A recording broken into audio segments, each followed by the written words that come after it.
Awal mula bangun bisnis kopi ini gimana Bu ceritanya? Bangun bisnis kopi pertama itu kan kopi di sini harganya nggak begitu bagus, terlalu murah. Terus pasarnya nggak ada, barulah tergiur untuk membangun jual beli kopi sama bikin kopi itu dibawa ke Pontianak. Tapi di Pontianak harganya seperti itu juga. Terus mbah itu merintis coba-coba ke Sambas dan hasilnya memuaskan sih.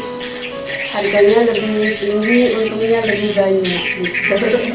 Berarti dulu saat merintis kopi itu Ibu sama Mbak petani pertama yang rintisnya gitu? Iya. Kok untuk kopi ya? Iya. Dulu masih berdua aja untuk nanam kopi atau segala macam? Di sini kami berdua. Yang pertama kali itu orang dari Banyuwangi di TA2B, tapi dia nanam tapi nggak bisa masakkan. Jadi orang pada ribut, kok ada kopi, kita nanam kopi terus nggak laku macam mana gitu. Jadi kita kebuka gitu, kasihan sama masyarakat. Masa kopi cuma harga 2.500 sedangkan perawatannya dulu sih nggak pernah dipupuk ya. Udah buahnya lebat, masa nggak bisa dijual ke luar, kata orang. Cobalah sekali-sekali cari di luar, cari pasaran, kata dulu mama gitu. Mama coba lah itu. Selain Pontianak yang jadi tempat tujuan dulu penjualan, gimana Bu? Kami ngarapkan kan dulu kan kalau ke Ketapang lewat darat ada bis itu. Kalau 1 bulan terus menerus dikasih cuma 100 kilo di sana udah penuh dan nggak beli lagi. Jadi sampai menumpuk, terus beli petani mau jualnya kan terus dia. Kita uangnya kalau nggak bisa berputar kan gimana ya, modal kita nggak bisa berkembang, jadi bisa balik gitu nggak ya? bisa balik lagi. Sampai jual sapi, jual apa gitu, itu nambah modal. Awal mula pembentukan kelompok untuk petani kopi itu gimana Bu? Awal mulanya kan ada Banyuwan itu. Oh, ada Banyuwan. Ada Banyuwan. Sebaiknya Ibu membentuk kelompok lah biar harga kopi biar lebih baik lagi, terus bisa belajar jadi petani yang terlatih gitu. Berarti sejauh ini pemasarannya udah sampai Ketapang ya? Ketapang, Sambas, Pontianak ya.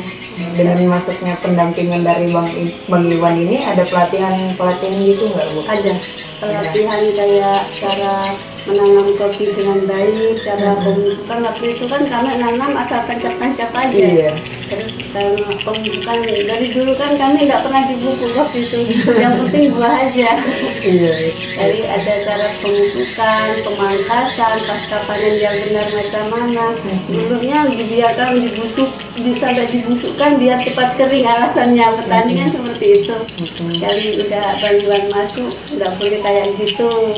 Pengaruh rasa lah yang utama.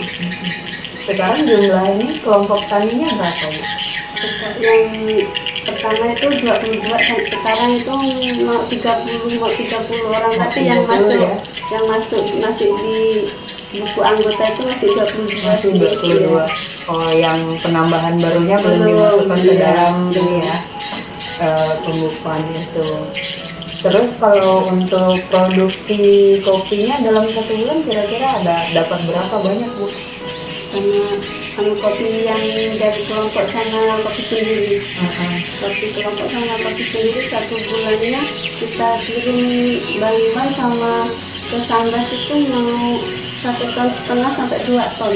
1,5 ton sampai 2 ton ya. Kalau harga mentahnya? Kita harga gini-gininya, harga buah carinya ngambil 2.000. Kemarin sempat 2.500. Kali masyarakat ya. Kami bilang 2.500 itu yang merah semua, tapi banyak yang hijaunya, jadi kami turunin lah. Biar kami yang sortir sendiri, bayar anggota nanti yang milih gitu. Ada apa aja sih Bu jenis-jenis kopinya? Daftarnya sih ada 3 macam. Ada 3 macam. Liberica, Liberica, Excelsa, sama Robusta. Tapi Excelsa. yang lebih banyak itu Liberica sama Excelsa. Lebih banyak. Yang paling digemari sama ini masyarakat untuk dikonsumsi yang mana? Sekarang Liberica, kalau dulu kan Robusta. Gara-gara Robusta sekarang agak langka, jadi ke Liberica.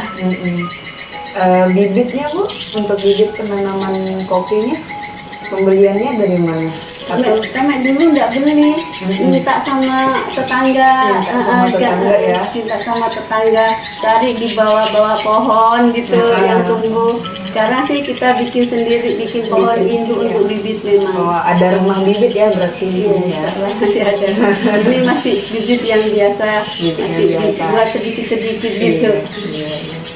Berapa sih Bu luas lahan Ibu yang digunakan untuk perkebunan kopi ini? Kami khusus untuk kopi 5 hektar sih. 5 hektar setengah ya kopi Ini dari rencana mau nanam lagi 2 hektar 1/4 ini mulai baru nanam lagi. Iya. Berarti yang hasil yang dikirim 1,5 ton sampai 2 ton di kampus itu nggak dari lahan Ibu sendiri ya? Ada lahan dari warga juga berarti. Berarti Ibu juga sebagai pengumpul kopi gitu ya biasanya. Kalau dari segi pendidikan gimana? SD, SMP, Alhamdulillah sih di sini lengkap ya? khususnya kelompok kami itu banyak yang kuliah. Kuliah dari pemerintah. Kebanyakan dari pemerintah sih, pribadi jarang. Iya, pelatihan gitu dari pemerintah yang masuk ke sini sih. Iya. Biasa dari yang kayak dari kehutanan kan, Palung kan, beasiswa Palung itu kan ada yang membiayai untuk siswa masuk ke kehutanan, terus lepas di situ dijadikan cari apa itu staf dia. Istilahnya udah dibuka peluang kerja lah kalau langsung begitu langsung lulus langsung ada kerjaan. Di sini SD, TK, sama SMP ada ya di desa ini. PAUD, iya. PAUD, SD, SMP, sama TPA yang ada. Di TPA cuma di sini, di dekat masjid itu TPA. Dari kelas 1 sampai kelas 6 itu TPA-nya. Kalau SMA di luar? Di Seponti, kecamatannya SMA cuma 1. Berapa kira-kira? Berapa jauh jaraknya dari desa ini? 5 kilo. 5 kilo kan kita ke Seponti itu ya? Kemarin itu yang berarti ada setengah jaman ya? Bensin 1 liter pulang pergi. Iya, secara ekonomi di sini masih butuh bantuan lah seenggaknya untuk penunjang itu. Tapi banyak bantuan sosial sih. Banyak bantuan. PKH itu satu kelompok kami itu yang dapat PKH itu 16 atau 15 gitu kan, yang dapat PKH itu. Bedah rumah kemarin itu pun 12 orang yang dapat. Nah, di kelompok kami itu PKH itu 16. Mbak Turah itu loh ketuanya yang tahu. Itu ketua PKH tuh. Kalau BLT di sini kan 36. 36 itu 36 satu dusun ya? satu tersier, satu RT. Di lahan natural itu kayak gini loh, dari kita metik buahnya pilih yang merah semua, langsung kita jemur gitu aja. Gitu. Tanpa proses kan ya? Natural. Kalau yang fermentasi itu kita petik, pilih buah merah, terus kita cuci, habis itu kita kupas sama pengupas namanya pulper, pembuang kulit keluar. Terus habis itu kita cuci lagi Kak, habis dicuci direndam 2 hari 2 malam. Habis itu kita cuci bersih lagi, baru ditiriskan, dijemur. Itu namanya yang full wash. full bos. Kan difermentasikan itu namanya pengolahan full bos. Natural. Ibu lebih tahu daripada saya. Kirain ibu yang ibu yang ngelakuin ya. Berarti kita dapat ilmu lagi ya. Kalau kekurangan dari pengolahan kopi ini apa Bu? Tadi kan ada tuh yang mungkin yang kayak pengolahan pupuknya ya. Iya, terus kita kalau musim hujan itu kan penjemurannya cuma segitu. Sedangkan kopi kalau udah datang itu mau buah kopi mau 2 ton 3 ton. Jadi kapasitasnya enggak memadai. Oh berarti Gitu. permasalahan pupuk tadi juga Penjemuran. pengolahan pupuk sama penjemuran. Iya. Kalau terlalu tebal takut jamur kan di Iya. solar house-nya itu. Jadi kita nggak tipis-tipiskan, nggak muat. Apalagi kalau udah natural, dia lama lagi kalau natural. Kalau keluar sebentar sih 1 minggu udah kering. Kalau Kalau natural itu itu mau setengah bulan sampai 20 hari. setengah bulan sampai 20 hari ya. Iya, lumayan. kalau semi itu kalau pengolahan semi itu Kak, pilih buah ceri yang merah. Habis itu kita cuci, kita kupas sama pulper, udah nggak pakai pemasaran, dijemur aja gitu. Kita kan ada 3 pengolahan. 3 pengolahan. Iya. Berarti Konsumen tuh mintanya lain-lain sih. Berarti yang terasa sekali itu yang natural tadi itu Iya, yang kopi natural. tanpa ada campur tangan ini lah Yang pengolahan terasa lainnya. sekali. Terus apa lagi ya? Kayaknya lupa tadi kemarin itu. Ini kapasitas produksi ya, produksi dari usaha ibu kan kayaknya belum memenuhi Iya. kebutuhan. Soalnya kebunnya semakin berkurang, kebun masyarakat diganti dengan sawit. Oh itu pergantian tanaman itu ya Iya, masyarakat. banyak yang begitu sih. Kalau dulu kan mayoritas kopi, sekarang udah kena sawit, namakan masyarakat lapar kan. Iya itu kurangnya produksi, apalagi semakin tahun produksi kopinya berkurang ya. Iya, Nah itu dia. penanaman baru belum ada. Kami aja Peremajaan ya, peremajaan kopi kalau kata peremajaan. Peremajaan kopi itu dilakukan 15 tahun sekali. Kalau saya sih 15 tahun baru diremajakan. Kalau orang lain tidak pernah diremajakan. Ancaman kedepannya apa Bu kalau untuk kopi ini? Lahan kopi digantiin lahan sawit? Iya, ancamannya. Terus hama, namakan hama belalang itu hama jadi Iya. salah satu ini juga. mengurangi produksi produksi kopi. Soalnya dulu itu belum ada belalang itu kalau 100 kilo buah ceri bisa jadi 10 kilo bersih itu kan. Sekarang nggak bisa. Sekarang paling tinggal 8 kilo aja. Mungkin banyak yang nggak bagus isinya, banyak yang mengambang gitu. Itu namanya bisa disebabkan oleh ini Walang sangit. Walang sangit. Dari sawit. dari sawit itu. Soalnya dulu belum ada sawit, nggak pernah kayak gitu. Petai, jengkol, buahnya bagus. Sekarang udah terasanya semenjak corona kemarin, terasa sekali. Terasa sekali. Iya karena orang fokus kan dengan kebun sawit ya. Banyak kan. Harga sawit ini gimana ya? Pokoknya lalai sama itunya kopinya. Tergiur dengan harga sawit. Padahal kalau dikalkulasikan selisihnya cuma sedikit sih. Sedikit Iya. hasil panen sawit sama panen kopi. Selisihnya itu lebih banyak sawit sedikit, tapi pembiayaannya lebih besar sawit. Iya. Tapi Kalau kopi kan kopi itu santai. pembiayaannya, Terus kita itu bisa gini loh, tumpang sari itu kopi itu biarpun sampai 30 tahun kita bisa masih tanam cabai, tanam kacang. iya. Kalau sawit kan udah Kalau sawit nggak bisa. panen udah selesai ya. Mungkin kita kalau tanam kopi samping-sampingnya dikasih cabai, itulah yang membuat Buat kopi itu subur, cepat lebih berbuah. subur. Soalnya kebun kami yang tanam cabai sama tanam kacang kan di sekitarnya. Terus ada kopi yang agak jauh nggak ditanamin, lain Kak buahnya. Yang ini yang ditanam cabai itu dapatnya satu pohon sampai 3 ember, yang nggak ditanam tuh 1 ember aja, yang nggak tanam cabai. Malahan dia harus apa ya, ada temennya lah, ada tumbuhan Soalnya lainnya. kan kena pupuk cabai tadi, kita pupuk cabai dia ngisap gitu. Jadi kan saya tanamin di sekitarnya daun bawang gitu. Kami sih tanamnya cabai sama daun bawang sama labu air seringnya. Soalnya enak sih tanamnya, nggak banyak terus dia ngurusnya itu nggak terlalu rumit. Kalau belabu air, cabai, daun bawang menghasilkan sekali. Kalau sawitin dia ngisap nutrisi yang lain, malahan tanaman yang lain bisa mati gitu ya. Terus pupuknya pun kami kalau kopi belum pernah mupuk, Belum pernah mupuk. nggak pernah. Paling kita mupuk ureanya itu udah berumur, kita habis tanam umur 2 bulan baru pupuk urea sekali itu aja.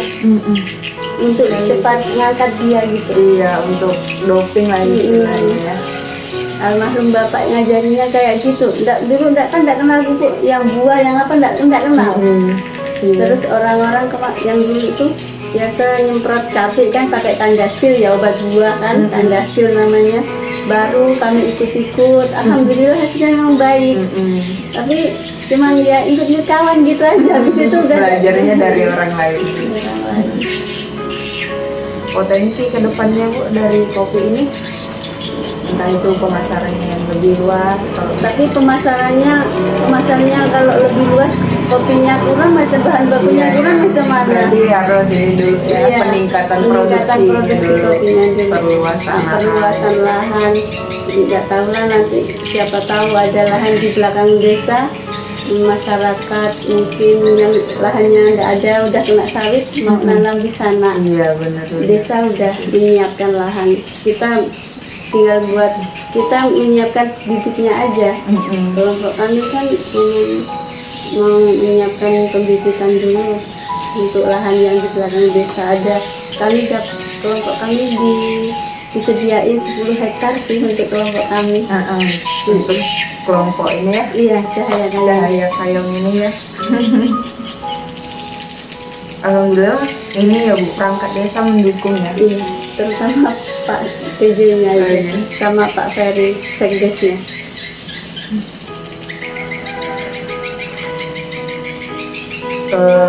Masyarakat bergantung sekali nggak Bu, istilahnya dengan adanya apa sih usaha kopi ini? Masyarakat dari dulu keseluruhan penghasil utama itu kopi. Itulah, nggak tahu ini kedepannya kalau yang udah diganti sawit kasihan. Ibu-ibunya kerja apa? Gitu. Berarti yang memang bertahan Tapi dari alhamdulillah kalau khusus kelompok kami, dia pasti menyisakan lahan untuk kopi. Tidak semuanya sawit. Entah 1/4, setengah hektar pasti ada menyisakan. Di kelompok kami memang kami terus ini jangan dilalaikan kopinya. Saya bilang nanti kalau tidak nanam kopi lagi, nanti beli sama saya nanti tak mahalin loh. Takut apa udah dikonsumsi kan, udah makanan pokok ibaratnya. lembaga ekonomi di desa ini ada nggak Bu? Ekonomi macam apa Kak? Biasanya kita BUMDes ya. Nggak ada. Nggak ada ya. Kapan ke depannya Bu untuk kesejahteraan masyarakat lah, seenggaknya kelompok petani ya, petani kopi itu. Harapannya ya harus gimana ya, mengutamakan untuk nanam kopi lah seharusnya. Terus bisa khususnya ibu-ibu lah bisa kerja di rumah dekat untuk penghasilan sampingan lah, selain dari suami kan. Kalau ibu-ibunya penghasilan sampingan kalau kopi itu. Kalau misalnya produksi sama penanamannya meningkat, Kan itu lah. Soalnya kalau penanaman kopinya luas, otomatis ibu-ibu satu hari itu nggak lepas loh 100.000 Kak. 100.000. Iya. Ya ini juga kerja sini lah nanti. Iya. Kan kalau lebat itu Kak, kalau lebat itu satu pagi itu ibu-ibu itu sampai dapat hampir 2 karung. 2 karung. 1 kilonya berapa Bu? Kilo. Untuk hitungan pengambilan kopi. Biasanya per karung itu Kami bagi dua sih. Kalau harga 2.000, kalau dapat 1 kilo 50. Kalau satu pagi dapat dua, kalau satu hari dapat 4 karung kan 100 orang. Iya. Gitu. Berarti dalam satu karung itu biasanya ramai ya orang? Enggak, sendiri. Kami gini caranya. Yang 1 hektar orang ini, yang 1 hektar orang ini kan bagi. Pokoknya orang satu itu ngambil 1 hektar. Nanti pokoknya kalau merah lagi dia yang bertanggung jawab. Dia yang bertanggung jawab Orang sesuai dengan. Kalau ada 5 hektar ya kami ada 5 hektar orang 3 sih yang ngambil orang 3. Kalau misalnya ada apa sih program pemberdayaan di desa ini, kira-kira masyarakat mendukung nggak ya Bu? Sekali